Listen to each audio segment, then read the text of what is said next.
Part 2, Digital Calendars. Hi, I'm Tania, and I am in the midst of doing a video series these first couple of weeks of January to talk about getting organized in 2026. I began the series with an overview of my weekly review process and the steps that it entails.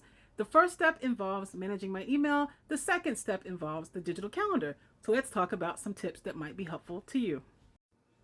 I personally use Google Calendar, but you may use another digital calendar, and I think these tips will apply no matter what platform you are using.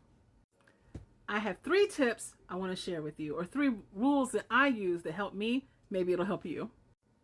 The first practice that I use with managing my digital calendar is if there is an email I receive that is on an event, I quickly move it to the calendar.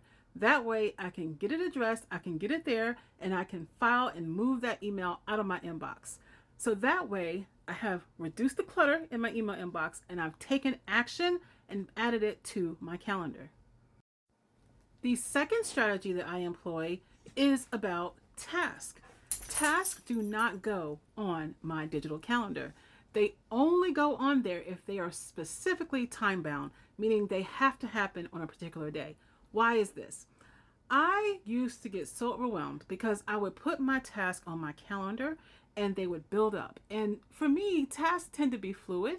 It's very rarely the case that I have to do something on a particular day. So I might have a project I'm working on and I might put a task on Monday, but it's something I could do on Wednesday, really. So if I don't do it on Monday, it's now an undone task and it's just sitting there staring at me to be done.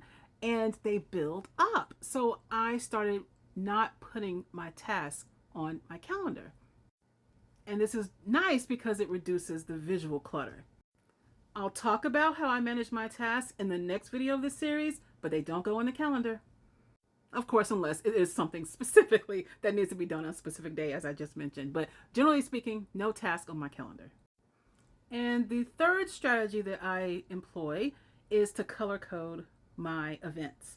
I divide up my life into buckets and I have consistent colors that I use across platforms for those buckets, and I do the same with the events on my calendar. This has worked so beautifully for me because it helps me when I'm visually processing what's on my calendar. So it's another way to reduce the cognitive burden of what I have happening and what needs to be done.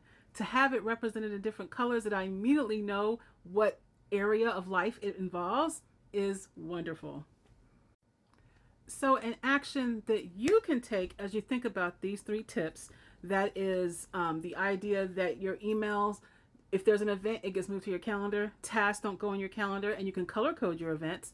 What is something you can change about your own calendar right now? Take a look at your calendar over the next few minutes and just see if there's something that isn't actually an event and it can be moved, or if you might want to think about how you could set up colors to help you visually process what's there. Let me know if any of these 3 strategies sound like something you might want to actually try. If you want to continue to follow along in this series, I invite you to do all the things like follow, subscribe, comment below. I am going to continue to share tips, as I mentioned, over the next couple of weeks, and don't want you to miss out. See you in the next video.